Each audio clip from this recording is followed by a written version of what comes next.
we are back. Welcome to the final round of predictions in the Champions League format for the brand new season. And honestly, I have to say fair play to UEFA. I think they've made a really fun and different tournament for it this year. And I think it's been much better than what we've seen in previous years. But all good things must come to an end. And with the end of Matchday 8, we can then look ahead to the knockout stages of the Champions League once again. Now, before we get into it, I'm going to sort of break down what is on the line for all of these teams today. So if you want to sort of jump ahead to the first prediction, you can do so by looking at the bottom of your screen where you'll see the breakdown of each of my individual predictions. But what I'm actually going to do for you is I'm going to show you right now what the knockout stages actually look like. And when you see it, you'll realise that there is actually quite a lot to play for here.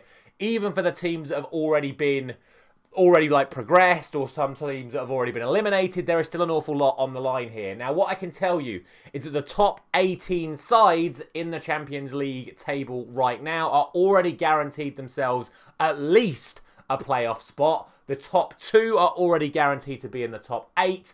But even the sides that have already been eliminated in this competition so far, if they're able to get a win on the final match day, it's worth €2 million to them. And every single position in the league table that they finish in is worth €275,000. So when you consider that we're still towards the end of the January transfer window, there is still a lot of prize money to play for every single team in these matches today. So don't forget about that when you're looking at predictions, looking at sort of like team predictions. Even the sides that aren't, in theory, playing for a lot are firstly playing for the best possible position, for the best possible route to progress in the latter stages of the tournament if they do make it into the playoffs. But even the teams that have already been eliminated could be playing for upwards of around 3 to 4 million euros, depending on if they win their final game and how far that could push them up the league table, even if they don't progress. So I thought that was worth saying before we get into this. So as always, if you haven't done so already, please do consider dropping a like on this video if you do enjoy all of my prediction series, and subscribe to the channel if you are new around here. Let's see how we got on match day 7. What I can tell you is that we got 11 out of 18 last week, which means we're up to 78 out of 126 with 10 correct scores in the Champions League so far. And what you'll also see is the way that we are doing this video is that I'm going to go from the top of the table down to the bottom. So you'll see we're starting with Liverpool in first, Barca in second, Arsenal in third, etc, etc, etc, until we get all the way down to the bottom clubs at the end of this video. Happy? Good. Let's get into it. All 18 matches taking place at 8 o'clock tomorrow night on Wednesday. So we're giving you a whole day and a half to get your predictions in once you've seen this information. But without any further ado, let's get things going. It's PSV Eindhoven, currently in 19th, taking on the leaders Liverpool. When I talk about what's on the line, it's actually Liverpool who have the least on the line of every single club in this Champions League over the course of the next 48 hours, because Liverpool can only finish in the top 2. They cannot finish any lower than second, which means if you remember going back to the original graphic, they can actually only finish in the first or second places. It doesn't matter to them. All it's worth is €275,000, whether they finish first or second. PSV, on the other hand, have an awful lot more to play for. They have to get at least a point to guarantee themselves a spot in the playoffs, but lose, and there is a possibility they could drop out. A win could even give PSV the absolute slimmest of chances of qualifying for the top 8, but mathematically and realistically, it's just not really possible. With that in mind, we can now talk about the team news, where, like I say, Liverpool don't really have anything to play for in this one other than €275,000, and they have a huge away game to Bournemouth in the Premier League at the weekend. So I would actually expect Liverpool to be the only team here to make wholesale changes for this fixture. For PSV, they have Flamingo suspended following his really good goal last week, but with 10 men, they did nearly slip up, and I just think, even though they have a lot to play for, even though Liverpool are going to play their reserves, I still think Liverpool should be considered the favourites for this. I don't think it's going to be one of them ones where they blow them away, but I still think the Liverpool side are going to edge it. I'm going for a 2-1 victory to Liverpool. The second game is arguably the biggest game of the week. It's second place Barcelona against seventh place Atalanta. Barca, as we've already mentioned, are guaranteed a top 8 finish. Atalanta basically need to win this match if they're going to avoid the playoffs, given the fact that the majority of the teams below them that are chasing them aren't playing each other and all have very good chances of overtaking them if Atalanta don't win this match. The problem is, Barcelona have won their last 5 in a row and have scored 23 goals in those 5 matches. To be fair, Atalanta won 5-0 against Sturm last week, backed it up with a 2-1 victory against Como at the weekend, and there are no fresh injury concerns or suspensions for Atalanta. Meanwhile, Barca look like they have lost Pedri once again. He's listed as a major doubt, but I would expect him to not feature in this one. The other bad news for Atalanta, unfortunately, is that they've played Real Madrid twice this season already and have lost pretty convincingly on both occasions. Meanwhile, Barcelona, just a couple of weeks ago, absolutely blew them away. So for me, I just think Barcelona are going to take this one. They do need the win to secure the top 2 finish, and I'm going to go for a 4-2 victory to Barcelona. After last week's chaos, I just have to go for them again, and yeah, I'm going for 4-2 to Barcelona. Next up, it's already eliminated Girona taking on third place Arsenal, and look, again, even with a lot on the line for both clubs here, I just got to look at the form guide and say, Girona really not performing well at the moment. It's 3 defeats in a row for them. They're already eliminated from the competition. Meanwhile, Arsenal have managed to get back-to-back clean sheets, back-to-back wins, both in the Champions League and in the Premier League. And Mikel Arteta won't have to worry about Lewis Skelly being suspended for this one because, of course, this is a Champions League game. But they may still rotate some players given the fact that they have Manchester City in the Premier League this weekend. And as we've already mentioned, they're already safe in the top 8, but they'll want a stronger finish as possible. So I can still see them playing a relatively strong side, but I would still possibly expect them to make some changes. Question mark over the fitnesses of Mikel Merino and Martin Ødegaard coming into this one. And Girona have Spurs loanee Brian Hill suspended for this one. For me, again, even if they make changes, I would expect Arsenal to beat a side that is just bang out of form at the moment. I'm going for a 2-0 victory to the Gunners. Next up, it's Inter taking on Monaco, 4th against 10th. Like with Arsenal, it's basically mathematically safe that Inter Milan get into the top 8, but if shenanigans do occur around all the other teams and if this fixture doesn't quite go right for them, there is a world where Inter Milan can still finish outside of the top 8. But considering they're a side that's only conceded 1 goal in the entire tournament so far, I think it would be a real shock to not see them finish in the top 8. For Monaco, they're one of these 5 teams that are all on 13 points, battling it out over that 8th place spot in the Champions League as it stands. The key to all of this chaos is going to be the game we're going to talk about later, which is the Lille and Feyenoord game, because with them both playing each other, obviously they both can't win, and with them all sitting on 13 points, it's all going to come down to goal difference if the likes of Monaco, Milan, Leverkusen, Villa, and whichever one of the Lille, Feyenoord, etc., if they all win, it's all going to come down to goal difference. So there is a lot on the line for Monaco coming into this. The problem for them is their match winner last week against Aston Villa, Singo, has picked up yet another injury, this time a hamstring one, and he is going to be unavailable for this one.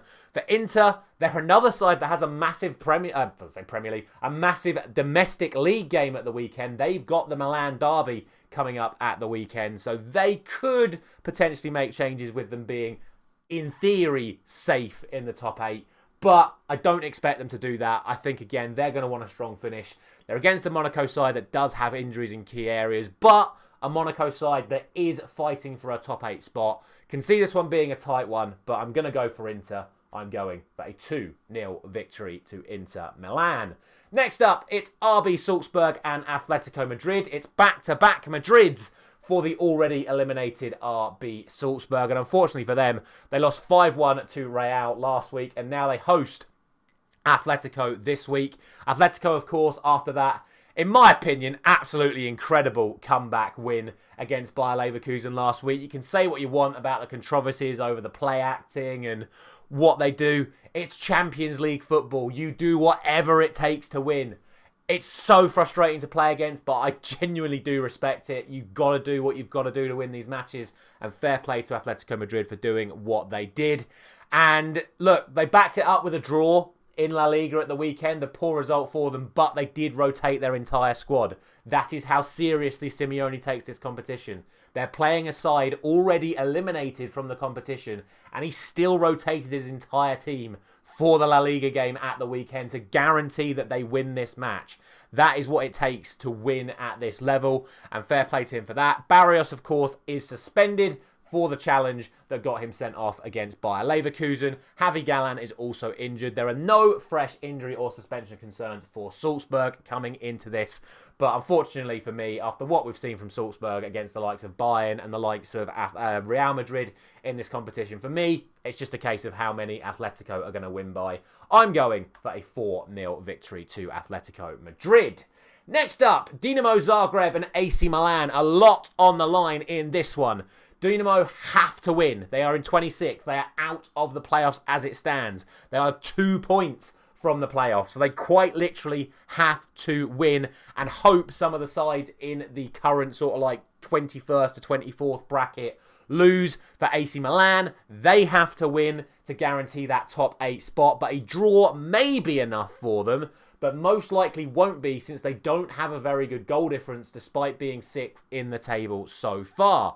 In terms of injuries and suspensions, you've got Kakavenda suspended for Dinamo Zagreb and Calabria suspended for AC Milan. There are no fresh injury concerns for either of these sides coming into it. These two sides met just 2 years ago in the Champions League, and AC Milan won 4-0 when they last visited Zagreb. So I would have to consider them to be the strong favourites here. That said, though, Dinamo have been well worth the points that they've got so far in this competition. They're going to be up for it. They're going to give it their best effort. So I think it's going to be a lot closer than the 4-0 we saw a couple of years ago. But I'm still going for Milan. I'm going for 2-1 to AC. That then takes us to 8th place, which is Bayer Leverkusen. They are taking on Sparta Prague. Of course, Leverkusen still licking their wounds off of that controversial Atletico Madrid game last week.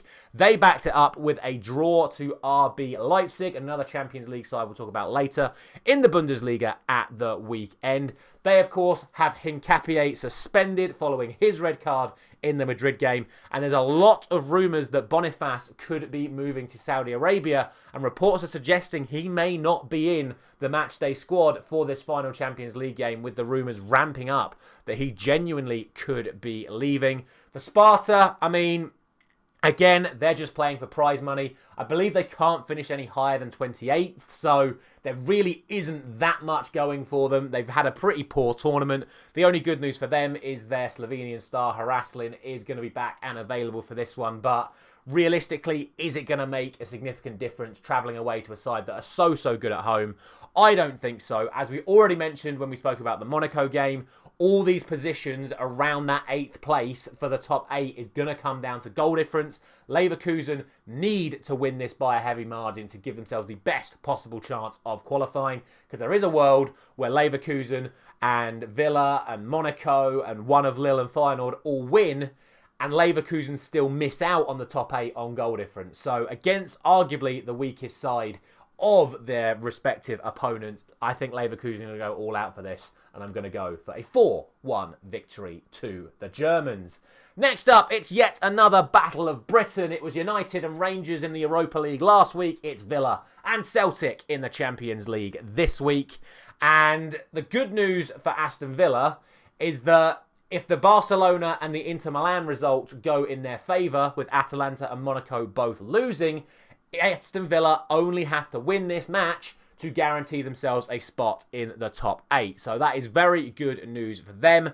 That is, of course, assuming that they don't get outscored by Leverkusen, Monaco, Brest, and one of Lille and Feyenoord, because it could still happen. For Celtic, the good news for them is that they are already safe from elimination. They are guaranteed a playoff spot. And again, there is a world where somehow all the results go in Celtic's favour and they could still qualify for the top 8. But let's be honest, I don't really think that's going to happen. But again, it's a massive game. It's against an English club. They're going to play their strongest side. They are going to want prize money if they get the victory, which could move them up a fair few places, even if they don't get top 8. But the problems that they have got is that their 2 Japanese players are not going to be available. Maeda is suspended following his red card last week, and their striker Kyogo has moved to Rennes, which means he is gone. He is not going to be available at all. And Jota, who they have brought back, the fan favourite, he's injured, so he can't play either. For Aston Villa, they are really struggling at centre-back. It looks like Mings could miss this due to a knee injury. Pau Torres is already injured, and Diego Carlos has been sold. So it could be Luca Digne that plays at left-back unless Axel Disasi can be signed, I think, before midday today, which I think would be very unlikely. So it could be a little bit of a dodgy Aston Villa defence, but equally, it could be a bit of a dodgy attacking line for Celtic. For me, it's Villa's game to lose. I'd expect the English side to come out on top. I'm going for a 2-1 victory to Aston Villa. Final of the first page then, and it is that one that we have been talking about. It's Lille and Feyenoord. Both teams are safe from elimination. Both teams currently sit outside the top 8 on goal difference. Feyenoord are only ahead of Lille on goals scored. They even have the same goal difference going into this one. There is literally just a couple of goals scored separating these 2 sides. Lille's unbeaten run finally came to an end at Anfield last week, but worryingly for them, they backed it up with defeat again in Ligue 1 at the weekend. For Feyenoord, they haven't played since their incredible 3-0 victory over Bayern Munich last week. There are no fresh concerns for Feyenoord coming into this one. Mandy and Andre are both suspended for Lille. So I actually think there's a little bit more favour in terms of Feyenoord coming into this one after what we've seen over the last week. But I think with Lille at home, I still think you should consider them the favourites. For me, this game is absolute chaos, and I can't split them. And I think with both sides desperate for goals and desperate for the win, I'm just going to go for a 3-2. I think Lille are going to edge it. I almost went for a 3-3, but I think Lille are going to edge it. I think it's going to be probably the match of the night, but I'm going in favour of the French side. Moving on then, and we have another massive game as it is Brest taking on Real Madrid. Brest showed their bounce-back ability with their victory at the weekend after a very, very poor result against Shakhtar last week. More on them in the next game. Real Madrid have won their last 4 in a row and have scored 17 goals in the process. So, given how much their form has turned around and given the fact that Brest had the opportunity to near enough secure a top 8 spot last week and blowing it, I think now Real Madrid should definitely be considered the strong favourites coming into this one. Vinicius Jr. is suspended for them though, so that could be a massive loss for them. But Kylian Mbappe comes into this match off the back of a hat-trick. Brest have no fresh injury concerns, but as we've mentioned a few times over the last few weeks, they are still carrying a few injuries within the squad. For me, I don't think it's likely that either of these sides will end up getting a top 8 finish. It's just going to be a case of how well can they place themselves in the playoffs in that previous graphic we showed you before. I'm going for Real Madrid in this one. I'm going for a 3-1 win to Real Madrid. Now we have an incredibly interesting one. Borussia Dortmund and Shakhtar Donetsk. Dortmund can't be eliminated, although the form they have showed over the last few weeks is absolutely shocking, but victory with the slimmest of chances of still qualifying for the top 8. For Shakhtar, well, check this one out. They have to win, hope all of Benfica and Sporting lose, Stuttgart and PSG's match that we'll talk about later needs to finish in a draw. City and Dinamo both have to not win. So when City play Bruges and Dinamo play, I think it was one of the bigger sides earlier on, I literally can't remember already. But when they play them, they cannot win either. All of that needs to happen, and they have to overcome a 6 differential in goal difference to qualify just for the playoffs.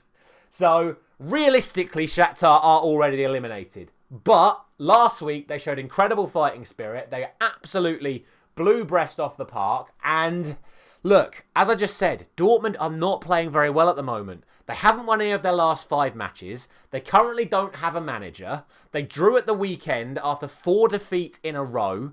And they lost to Bologna, who are currently below Shakhtar in the Champions League. They could very, very easily lose this match. They've also sold Marlon. They're on the verge of selling Adeyemi. Sula is still injured. And Shakhtar come into this with no injuries and no suspensions at all. They have their full team and squad available to them. So, with the way that they're playing, with the way that Dortmund are playing, I'm going to go for my upset of the week being a Shakhtar win away at Dortmund. Let's not forget Shakhtar have been playing in Germany in the Champions League as well. So they're well climatised to this as well. Like, have a go at me if I'm wrong. I don't care. Shakhtar Donetsk, the shock of the week. They are going to beat Borussia Dortmund. Next up is the other German side. It is Bayern Munich taking on Slovan Bratislava.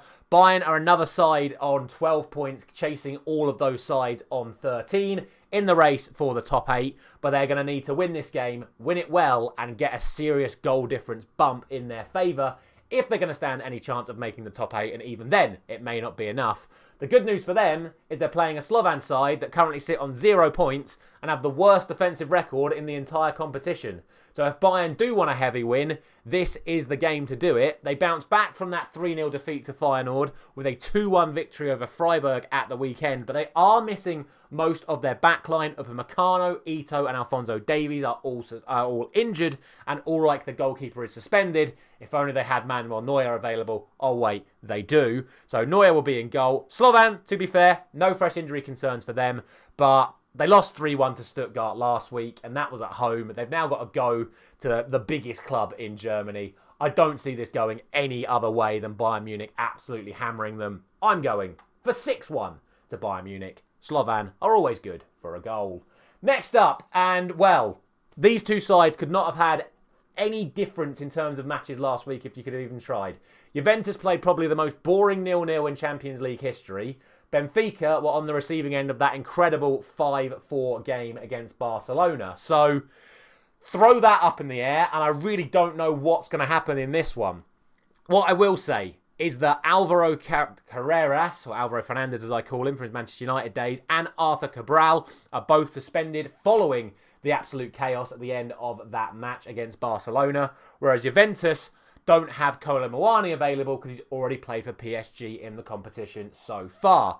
Other than that, everyone's fit and ready to go for both sides. Juventus' unbeaten run in Serie A came to an end at the weekend. They lost to Napoli, but Benfica also lost at the weekend. They lost 3-1 to Casapia, and no, they didn't rotate any of their players coming into this match. So it's a real bizarre one to call. In theory, a point for Benfica would be enough to get them in the playoffs, but defeat here would seriously put their position at risk. Juventus, again, unrealistically not going to get into the top 8, and they are already safe in the playoffs. So there's not a lot for them to play for either. With all of that said, I'm just going to go for a 2-2 draw. I can't place this one. Benfica showed what they're capable of last week. Juventus showed that they're really not on a good run of form at the moment. There's definitely just solid chance Benfica go and win here, but I'm not confident enough to go for it. I'm just going to go for a 2-2 draw. Now we have Manchester City and Club Brugge, and well, again, the stakes could not be higher here. Manchester City know that they are through if they can get the win in this match. If they don't win, even a draw in this match, Manchester City are eliminated. For Bruges, they simply have to not lose. 1 point for them is enough to secure a playoff spot and, of course, would eliminate Manchester City.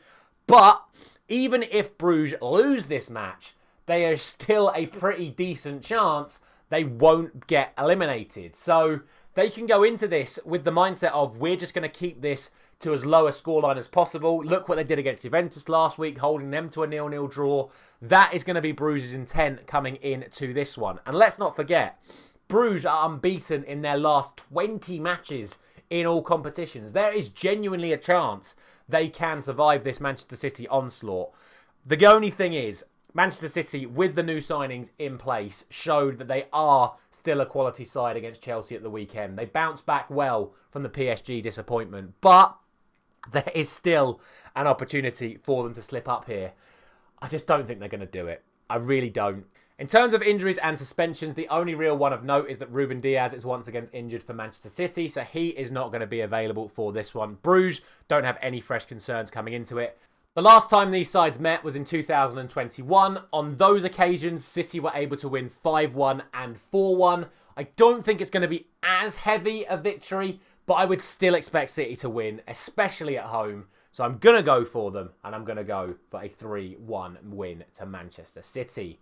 Next up is Stuttgart and Paris Saint-Germain. Both sides currently in the playoffs places, but neither of them safe as things stand, and both of them backed up their results last week with poor performances domestically. Stuttgart were defeated by Mainz in the Bundesliga at the weekend.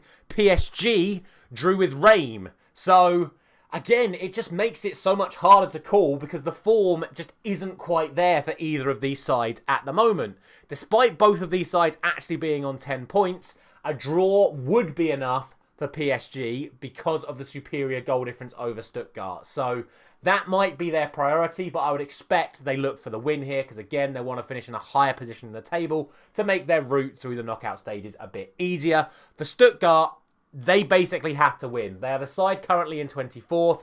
Even a draw might not be enough for them, and a defeat would put them in massive, massive risk of dropping out to one of the sides below them. So it's going to be an interesting one. In terms of injuries and suspensions, Rouault is suspended for Stuttgart. Nuno Mendes is suspended for PSG, but there are no fresh injury concerns for either of them.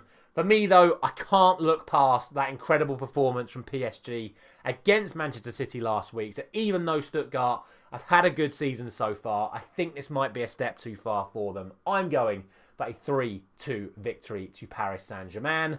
The final team that is currently in a playoff spot, and the only team left that could still be in a playoff spot come the end of the night, is Sporting Lisbon. They're taking on already eliminated Bologna, but as we've already mentioned, these already eliminated sides are still playing for a lot of prize money should they get their victories in this match. Now, the other thing to note is that Sporting have already lost to an already eliminated side, and that happened last week when they played against Leipzig. So there's definitely a chance that Bologna can get something, given the fact that, again, they beat Borussia Dortmund last week. So do not rule Bologna out in this fixture by any stretch of the imagination. They followed up that result with a draw against Empoli at the weekend, so they're actually unbeaten in their last 5. Sporting bounced back from their defeat to Leipzig with victory at the weekend, but it came at the expense of Santos and Quaresma through injuries, so they are not going to be available for this one. Meanwhile, for Bologna, they have Freuler suspended and Orsolini once again injured. My expectation is that Sporting get the result here, with them being at home, with them needing the points as well, but I am not that confident. I'm going to go for them. I'm only going to go for 2-1 though, because I think Bologna have a very good chance here. But I expect Sporting to win, so that is what I'm going for. Finally then, we have the battle of 4 sides already eliminated. The first is Sturm taking on Leipzig, but this is where I talk about prize money. A win for either of these sides could see them jump as high as 28th. So for Sturm, you're talking about 6 lots of 275,000 plus 2 million for a win if they can defeat Leipzig in this match. For Leipzig, obviously, it's not as significant, but 30th to 28th is still worth over 500,000 euros. So, and of course, the 2 million prize money for the win. So, again, there is still actually a lot on the line in this match. What I would say is that, of course, Leipzig beat Sporting last week, whereas Sturm got absolutely hammered by Atalanta. So I do think that Leipzig have to be considered as favourites, especially when you consider that they then went and got a draw against Leverkusen in the Bundesliga as well. No fresh injury or suspension concerns for either side coming into this one. I would expect Leipzig to win, as I've just mentioned. I'm going for a 3-1 victory to Leipzig. And then finally, it is the young boys of Switzerland taking on Zvezda of Serbia, Red Star Belgrade. And unfortunately, it's last and least for young boys, 36th placed in the table. But if it's going to happen, it's got to happen here for them. Zvezda have lost their last 2 matches. They played each other in the Champions League last year. And young boys won at home and drew away. So they've already got 4 points off Zvezda in the last year. If it's going to happen, it's got to happen here. The only problem is, young boys have been awful in every single match so far in this competition. They have been well beaten on almost every single occasion. Zvezda, on the other hand, have, lost 6 of the 7 matches so far. But they've been well worth themselves in almost every single game. They've not been on the receiving end of hammerings. They've been getting good performances in. They even nearly pulled back the game from 3-0 against PSV last week. Also, Young Boys have their key midfielder Ugrinic suspended for this one. And without him in the team, that is a massive, massive loss for them. Zvezda look like they're going to have Mimovic missing for this one, as he could be moving to France. But I just think that they've showed more character than Young Boys in this competition. Don't get me wrong. A win for Young Boys here is worth €2.5 million to them, with the win and the places they'll gain with victory here. But given how the tournament's gone so far for Red Star, I'm still going to give them the victory in the end. And I'm going to round off the final Champions League table prediction with a 2-1 win to Crvena Zvezda. That is probably the longest video I have made in terms of predictions, but there was so much to talk about today that I felt it was needed to happen. We'll do it all over again for the final round of the Europa League tomorrow, and best believe the connotations in that are way more complicated than what we've even had today, with how close the teams are that are playing each other tomorrow. So, as always, let me know all your thoughts down in the comment section below. A massive thank you for watching both this video and the entire Champions League series so far. Drop a like if you have enjoyed. Thank you very much for watching, and I'll see you again tomorrow for the Europa League Matchday 8 predictions.